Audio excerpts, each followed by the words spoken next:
Hello दोस्तों, मैं हूं आपका दोस्त हरेंद्र। मैं अपने यूट्यूब चैनल हरेंद्र एजुकेशन 2.0 में आप सभी दोस्तों का स्वागत करता हूं। दोस्त, आज हम पढ़ने वाले हैं हाई स्कूल का मॉडल पेपर। यह सामाजिक विज्ञान का कक्षा 10 के पार्ट 4 है। यह सामाजिक विज्ञान का पार्ट 4 है। और जो दोस्त इसके और अन्य पार्ट नहीं देखे हैं वो लोग जाके इसके अन्य पार्ट को देख लेंगे। और आप लोग जितनी बार इस मॉडल पेपर को रिवीजन करेंगे आपको उतना ही ज़्यादा नॉलेज हो जाएगा और आप लोग अच्छे अंक प्राप्त कर पाएंगे हाई स्कूल के बोर्ड के परीक्षा में। तो चलिए दोस्त, यह बोर्ड के लिए बहुत ही महत्वपूर्ण है, जो आपको सीधे हूबहू इस तरीके से प्रश्न आपके बोर्ड की परीक्षा में मिल जाएंगे। चलिए देख लेते हैं पहला प्रश्न। पहला प्रश्न है कि जर्मनी को किस वर्ष एक स्वतंत्र राज्य घोषित किया गया? तो 1871 ईस्वी में जर्मनी को स्वतंत्र राज्य घोषित किया गया। प्रश्न नंबर 2, सविनय अवज्ञा आंदोलन में महात्मा गांधी ने नमक को अत्यधिक महत्व क्यों दिया? तो उत्तर हो जाएगा कि नमक का प्रयोग अमीर गरीब सभी करते हैं, इसीलिए महात्मा गांधी ने सविनय अवज्ञा आंदोलन में नमक को अत्यधिक महत्व दिया। प्रश्न नंबर 3, 13 अप्रैल 1919 ईस्वी में किस घटना से संबंधित है? तो 13 अप्रैल 1919 यह जलियांवाला बाग हत्याकांड से संबंधित है। जलियांवाले बाग में जनरल डायर ने निहत्थे लोगों पर गोली चलवा दिया था।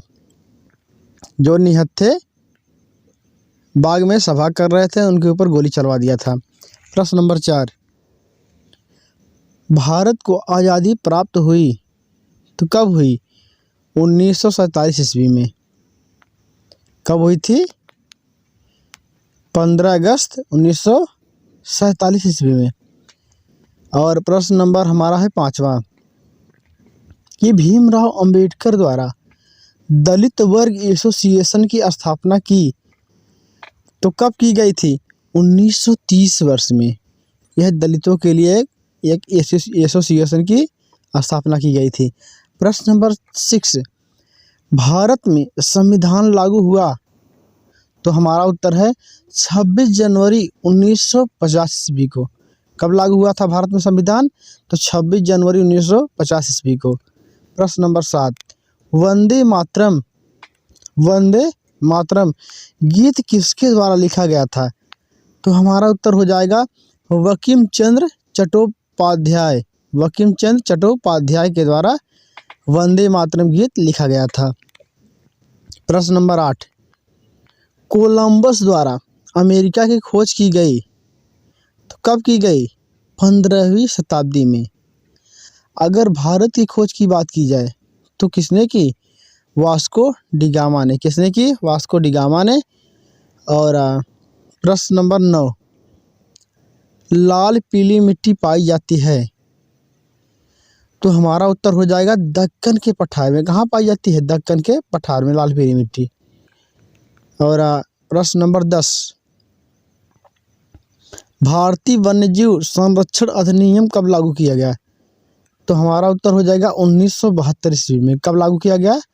1972 ईस्वी में भारतीय वन्यजीव संरक्षण अधिनियम। हम नेक्स्ट देख लेंगे,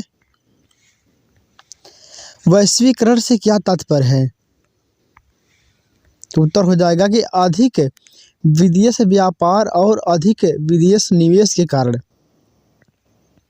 विभिन्न देशों के बाजारों एवं उत्पादनों में एकीकरण हो रहा है।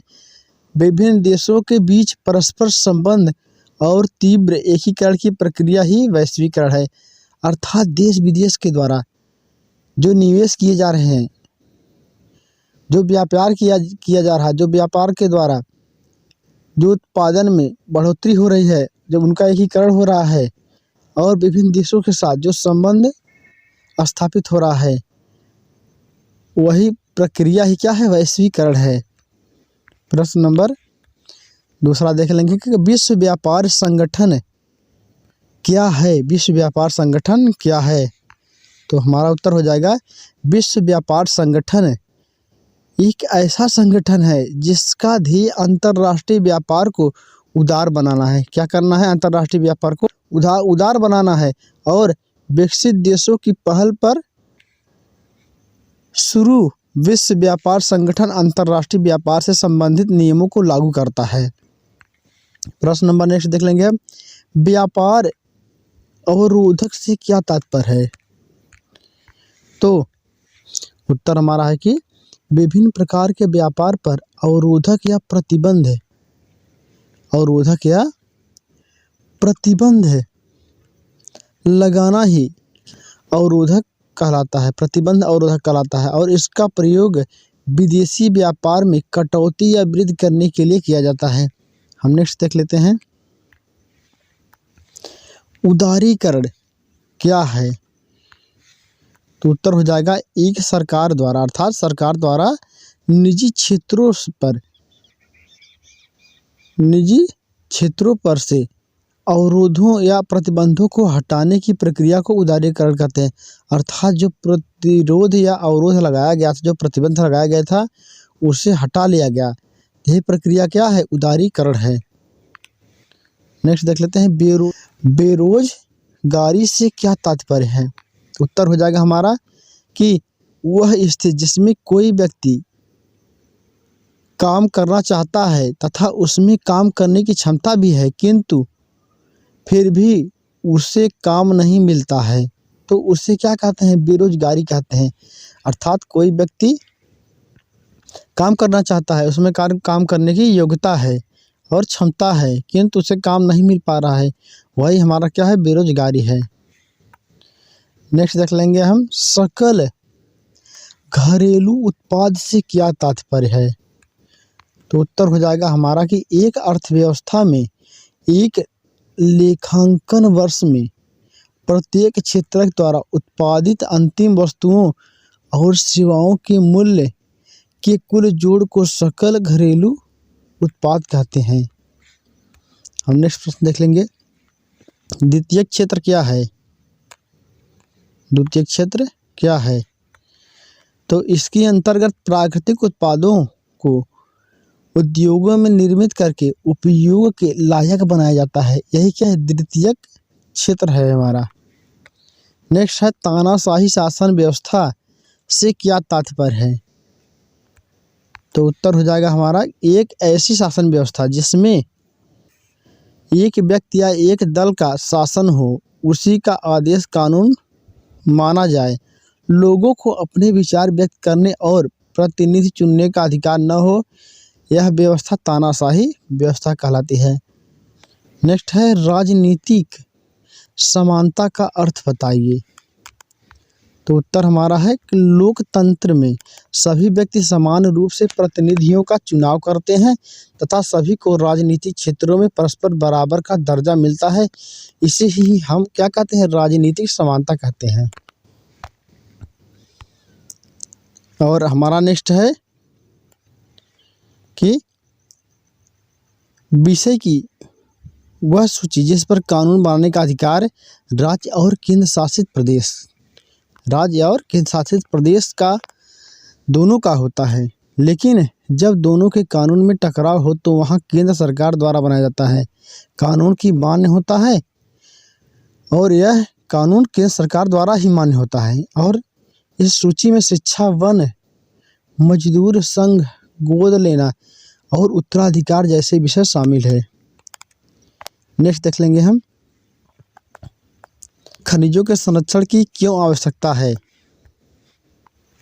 तो वर्तमान में विभिन्न औद्योगिक युग में विभिन्न प्रकार के खनिजों के भारी प्रयोग किया जाने लगा है और खनिज निर्माण में भूगर्भिक प्रक्रिया इतनी धीमी है कि उनमें वर्तमान का उपभोग की दर की तुलना में उनके पुनर्भरण की दर अपरिमित तथा थोड़ा है, इसलिए खनिज संसाधन सीमित है। और अनवीकरण योग्य है। समृद्ध खनिज निक्षेप हमारे देश के मूल्यवान संपत्ति है, लेकिन ये अभी है, अर्थात जो जमीन के अंदर विभिन्न प्रकार के खनिज तत्व हैं, जैसे लोहा हुआ, कोयला, पेट्रोल, कच्चा तेल, अर्थात ये सब जो हैं बहुत सीमित मात्रा में हैं, इसलिए इनका उपभोग एक सीमित दायरे में किया जाना चाहिए। और दोस्त, मेरा वीडियो कैसा लगा कमेंट करके ज़रूर बताइएगा, और जो लोग चैनल पे नए आए हैं वह चैनल को सब्सक्राइब कर लेंगे। दोस्त, आज की वीडियो में इतना ही, मिलते हैं नेक्स्ट वीडियो में, तब तक के लिए जय हिंद, वंदे मातरम।